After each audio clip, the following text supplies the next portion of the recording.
Bonjour à tous, bienvenue dans notre compte-rendu matinal. Alors, en ce lundi, il faut bien constater que les marchés sont plutôt en forme, ou du moins ils l'étaient particulièrement en ce vendredi, où notamment notre champion national a brillé de mille feux. Regardons immédiatement ce qui s'est passé sur notre CAC 40. Regardez notre CAC 40.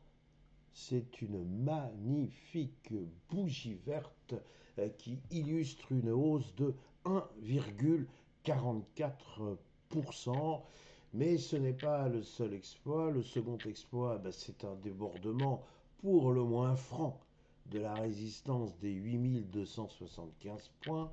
C'est un plus haut historique, c'est un plus haut annuel, et c'est enfin, toujours graphiquement, un magnifique gap ici, c'est-à-dire que les acheteurs étaient tellement impatients d'intervenir qu'ils ont placé le CAC 40 immédiatement dès l'ouverture au-dessus des 8275 points.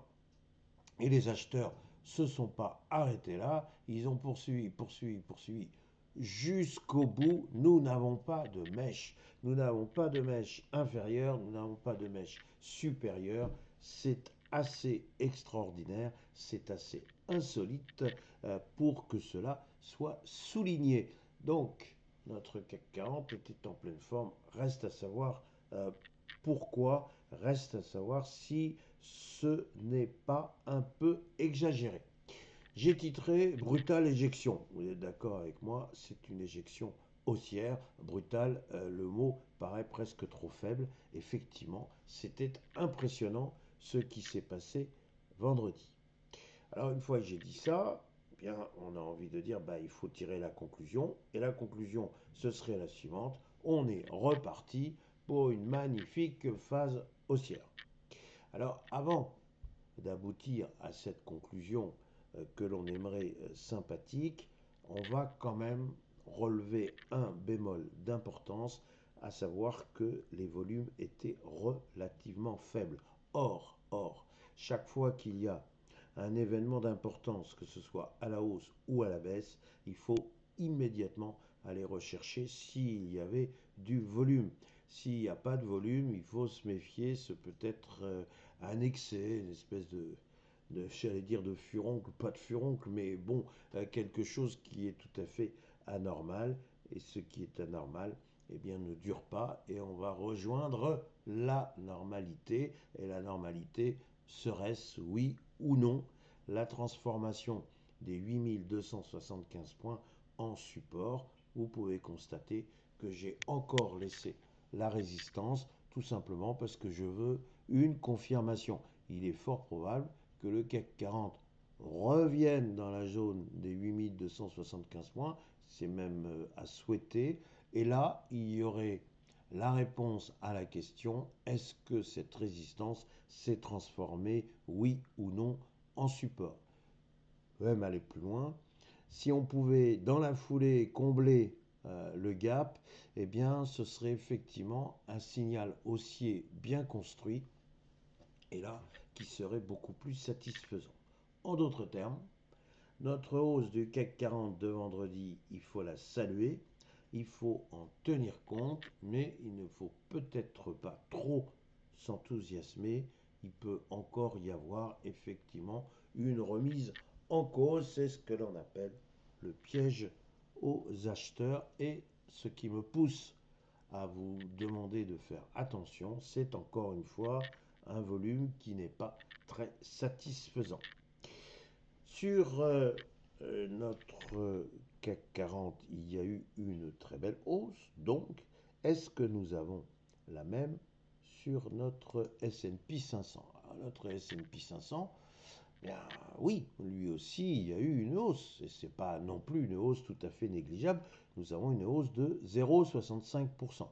Là aussi, nous avons effectivement un plus haut historique. Il nous avait habitués à cela tout au long du dernier trimestre 2025. Est-ce qu'il est reparti pour nous offrir toute une suite de records historiques? C'est la question qu'on peut légitimement se poser.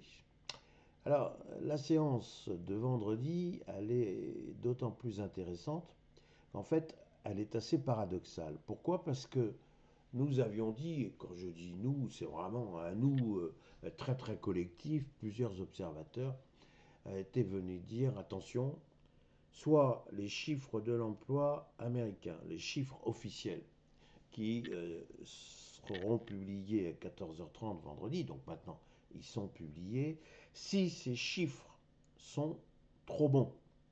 Cela veut donc dire qu'il y a d'importantes créations d'emplois, cela veut donc dire que la croissance américaine n'est pas touchée, mieux que l'économie américaine va très bien, et donc pourquoi la Fed viendrait baisser ses taux? Si la croissance économique américaine ne dit rien ou ne nous permet pas de s'inquiéter, bien donc il faut s'inquiéter du coup de l'inflation, l'autre fameuse grande préoccupation de la Fed. Donc, compte tenu du fait que les chiffres américains étaient plutôt satisfaisants avec une baisse du chômage, on aurait pu s'attendre à une mauvaise réaction des marchés en disant la bonne nouvelle est en réalité une mauvaise nouvelle. Eh bien non, mais c'est pas la première fois, hein. Les marchés sont espiègles, je me plais très souvent à le répéter. Figurez-vous que la bonne nouvelle sur l'emploi américain a fait monter les marchés et n'a pas provoqué de mauvaise humeur ni de crainte sur la politique à venir de la Fed. Bon, c'est peut-être tout simplement parce qu'après tout, est-ce que c'est très très très important que la Fed continue de baisser ses taux? Bien sûr, ça fait toujours plaisir pour les marchés de voir une banque centrale, et pas n'importe laquelle, la Fed, baisser ses taux. Mais est-ce que finalement, il n'est pas plus intéressant de se dire que la croissance américaine continue et que les craintes que l'on avait vis-à-vis de la politique de M. Trump, ces craintes sont en train de s'estomper? Et les craintes sur l'économie américaine vues selon le prisme de M. Trump, c'est taxe douanière plus taxe douanière égale future richesse des Américains. Oui mais, les Américains, qui sont aussi des consommateurs, viennent dire c'est bien gentil, mais qui va payer en dernier les taxes douanières? C'est nous, les consommateurs américains, et donc on va subir de l'inflation, et ça ne fait pas vraiment, vraiment plaisir. Donc s'il y a de l'inflation, effectivement, ce n'est pas le moment d'aller baisser ses taux. Puis finalement, bon, s'il y a de bons chiffres de l'emploi, ça veut dire que l'économie américaine va bien. Alors, finalement, Monsieur Trump, Monsieur Trump qui est critiqué par un certain nombre de personnes, en fait critiqué parce qu'on dit voilà, c'est un personnage mal élevé si je résume. Hein. Il a des façons de s'exprimer qui ne sont pas convenables, qui ne sont pas diplomates, c'est le moins que l'on puisse dire. Il est là, il a envie de quelque chose, il tape le poing sur la table, et puis surtout, quand il veut quelque chose, il l'obtient. Donc le Venezuela, il voulait se débarrasser de M. Maduros. Bon, écoutez, il n'a pas pris de gants, hein, c'est le moins qu'on puisse dire. Allez hop, dehors. Téhéran, il arrive, il dit écoutez, si jamais vous tirez un peu trop sur les manifestants, faites attention, j'interviens. Et puis finalement, comment va-t-il intervenir, ou comment peut-il intervenir? Finalement, on a déjà eu un premier exemple, si je puis dire, notamment au Liban, où vous aviez un certain nombre de responsables qui décrochaient leur téléphone et qui, comme par hasard, mouraient dans la seconde qui suit. Et si tous les mollahs ne se retrouvaient pas personnellement menacés? Et donc, est-ce que tous ces mots-là, finalement, ne vont pas baisser la garde, tout simplement parce qu'ils ont peur à titre personnel? Est-ce que c'est pas ça, la véritable menace de M. Trump?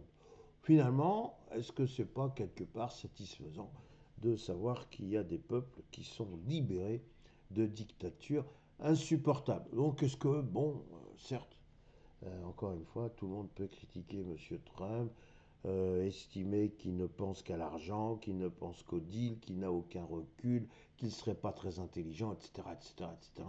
Oui, mais enfin, il y a peut-être l'Iran qui va retrouver la liberté, il y a le Venezuela qui finalement peut voir plus le verre à moitié plein que le verre à moitié vide.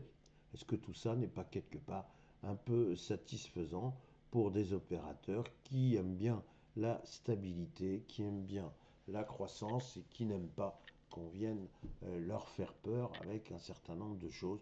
Ne l'oubliez pas, ce sont des pragmatiques. Alors est-ce que ce n'est pas la raison essentielle qui explique que le S&P 500 eh bien, s'est offert un record historique et progresse? Alors, une fois de plus, le bémol qu'il faut absolument apporter, c'est le fait de savoir si il n'y a pas eu une espèce d'excès d'optimisme, une euphorie qui n'était pas vraiment sur le terrain de la réalité, et donc une euphorie qu'il faudrait gommer, et c'est ce que l'on verrait avec un retour sous les 6 945 points. En d'autres termes et en synthèse, il faut maintenant montrer que l'on est capable de transformer la résistance des 6 945 points en support. Et si je devais jouer les oiseaux de mauvais augure, mais ce n'est pas ce qui me motive. Ce qui me motive, c'est qu'on ne se trompe pas sur la psychologie des marchés. Et si il ne fallait pas commencer à faire très attention, alors que dans quelques jours, il va y avoir le début de la saison des résultats. Et ce que je peux dire, c'est que chaque fois que le S&P 500 est hautement valorisé, ce qui est le cas, il y a, lorsque des entreprises ne sont pas à la hauteur des attentes, des sanctions extrêmement sévères. C'est ce que je redoute un petit peu pour cette fin du mois de janvier. Donc, je suis franchement à attendre de savoir si il va y avoir ou non une vraie transformation des 6 945 points en support. J'ai titré coup de canif. Un coup de canif, c'est pas forcément ce qui blesse gravement. C'est pas agréable, mais c'est pas forcément quelque chose qui peut entraîner la mort. Donc, j'en suis un petit peu là. Je suis dubitatif sur ce passage de la résistance des 6 945 points. Voilà ce que je voulais vous dire pour cette séance de lundi. Il n'y aura pas de chiffres importants aujourd'hui, mais il y aura des interventions de responsables de la Fed. Peut-être qu'il y aura quelques indications sur des baisses à venir ou non, de taux de la part de la Fed. Voilà, il me reste à vous souhaiter une excellente semaine, une excellente séance. Merci.